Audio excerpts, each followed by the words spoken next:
Hey everybody, it's Greg Harrelson here with Century 21, the Harrelson Group, with my co-host Abe Safa, also with Century 21, the Harrelson Group. Just want to talk with you again, another week of Myrtle Beach Real Estate TV, and give you some updates as to what's going on in this very active real estate market. So, Abe, thank you for joining me again. My pleasure. Good morning. Good morning. Well, we saw some interesting news yesterday. Yeah. And for I guess for the real estate industry, as real estate agents, it was very interesting. For the consumer, a lot of consumers might not know too much about what an iBuyer program is, but I think everybody knows who Zillow is. Zillow is a big company that has listings on it. We advertise on Zillow, and we're able to attract buyers so we can make sales in our listings and whatnot. But for those of you that don't know, Zillow just announced yesterday that they are going to terminate relationships with about 25% of their employees, which is probably about 2,000 employees, as well as they're no longer going to be doing an iBuyer program, which is where they are investors and they would find sellers for sale owners, and they'd make offers, and a lot of times they would buy properties. And what was interesting is they were buying properties at really high prices and kind of confusing us as real estate agents, like how in the world can they buy these properties? Well, we got some news that they are no longer going to be buying properties. They're stopping that program because they're experiencing hundreds of millions of dollars worth of losses. So, Abe, what are some information that you have on their stopping and maybe why they're not doing it anymore? Yeah. So basically, they were not doing a good job of forecasting home prices. So ultimately, they were buying homes at prices that just did not make sense to be able to buy them and then turn around and sell them for a profit, which was their original game plan.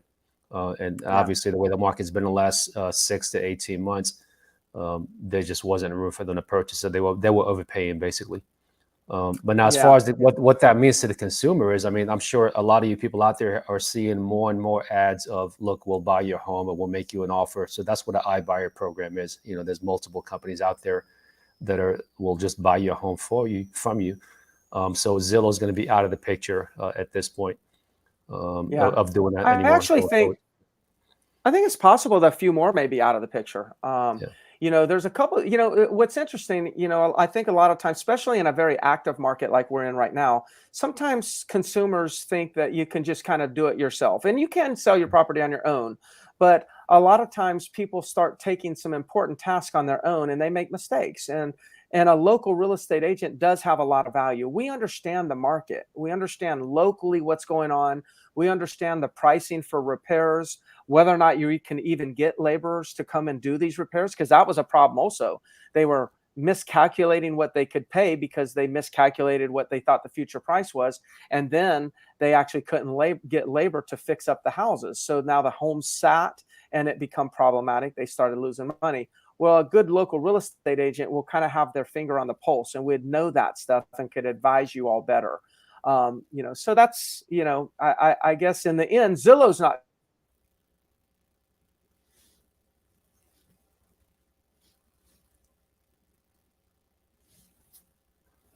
estimates. How good are those estimates? Yeah, you froze up a little bit, Greg. Yeah, you buffered. Yeah. So you mentioned estimates. That's exactly where I was going to next. That's a great point. Because the CEO came out and actually was quoted as saying that we did not do a good job of forecasting home prices.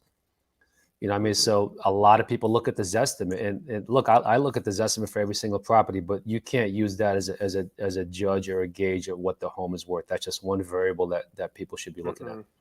Yeah. No. Yeah, and those estimates, you could look at a house. I looked at a house and his estimate was $340,000, somewhere in that range. And then I looked on Realtor.com to see what their opinion of the value was, and it was, I think 320. And then I looked at another one. I think it was Movado, and it was, almost 400,000. It's like, it's confusing. It's like you look at multiple estimates of what my property's worth, and I really can't do anything with that information because the range is so broad.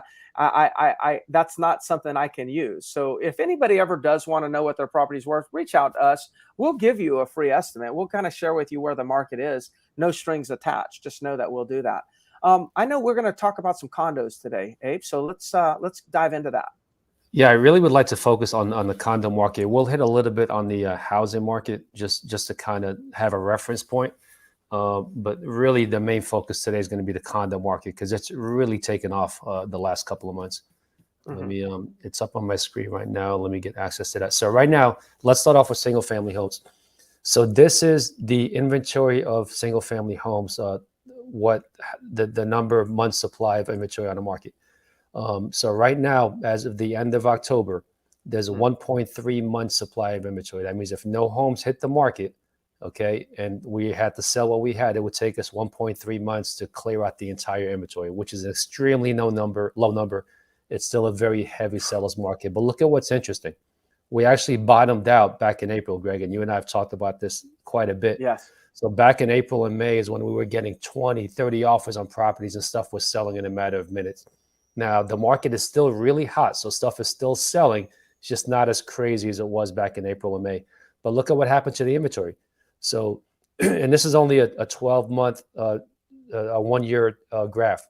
So we were from March and April of 2020, we were at a 4.6 month supply. And look at how it just kept going down and down. And then here, it caught fire. And then all of a sudden, it just stabilized. So ever since April, inventory just kind of stabilized and it kind of crept up a little bit.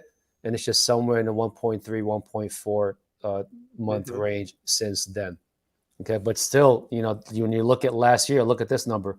When you look at last year, end of October, it's down 52% relative to what it was last year. So still very low inventory. It's still a good seller's market. But let me show you what happened with the condo market.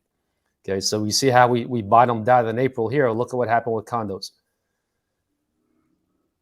Look at what happened the last 3 months.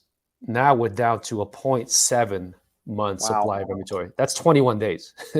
That means we have enough condos to last us 21 days if nothing else hit the market. That's insane as far as inventory. So down 83% from last year. So now what that's caused to happen, Greg, is look at the sales price.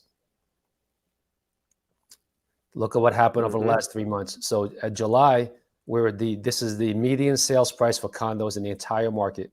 The median sales price was 168,000. And look at what's happened since July. Now it's at 186. So 18.5% increase over last year. Inventory down 82% for condos. And even the oceanfront condos, we're seeing just there's no inventory out there. Like I was looking in all of Cherry Grove, there's only 1 unit for sale on the market right now. One oceanfront condo on the market, and I think Surfside has 1 condo for sale. It's incredible. It's just incredible. Yeah. It's incredible. You know, that's there's all kinds of reasons this could be, and I don't want to speculate of like we surely know all the reasons, but I will tell you one thing.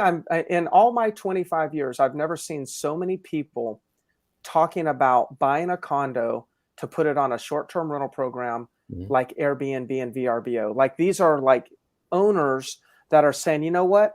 I'm going to do the rentals myself on Airbnb, cut off that large management fee.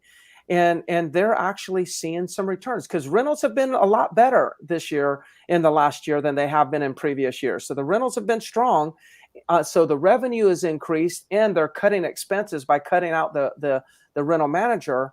Now they're having to do some work themselves. They're having to set it up and do the bookings and stuff themselves, but they're finding that it's worth it financially. And that's why there's a run on these condos. One of the reasons why there's more activity on these condos. And that's not just on the ocean front. There's people doing this in golf course communities. There's people doing this just on simple townhomes that are just, within a mile to the ocean. They're still putting them on VRBO and maybe they're or Airbnb, and they're renting them out to traveling nurses for 1 month at a time. They're renting them out to people that are saying, hey, I work remotely now. So what I'm going to do is I'm going to spend one month working out of Myrtle Beach. So they rent a condo for 1 month. They'll pay a premium for that. Then they may go home for 2 months. And then they go to another destination and rent it for a month. Like you've got people doing this type of activity that we've never seen before. And this is actually fueling some of the demand on these condos. And I'm sure there's many other reasons, but that's just a unique one that we haven't dealt with before. No question. There's definitely a spike in demand right now. There's only 233 condos available for sale in the entire market on the oceanfront right now. That's all the way from the border of North Carolina all the way down to Pawleys Island. 233 units available. Incredible, incredible. Well, good. Well, hey, that's some great information. And for those of you that are listening, thank you so much for tuning into our Myrtle Beach Real Estate TV channel. We do appreciate you all taking a look at what we're offering and the value we're bringing on a weekly basis. If we can do anything for you, if you have a condo and you want to get it sold and you want to get a top price, if you want to try to set a record, well, Abe and I will play the game with you, because right now we have a backlog of buyers. So, give us an idea, even if you don't want to list it right now, give us an idea of what you have. Maybe we have a buyer that's on a waiting list and we can get the property sold without going through the process of having to set up showings and inconvenience and a tenant that you might have and whatnot. Our number is right here at the bottom of the screen. Abe, thank you again. And we'll be back to everybody next week.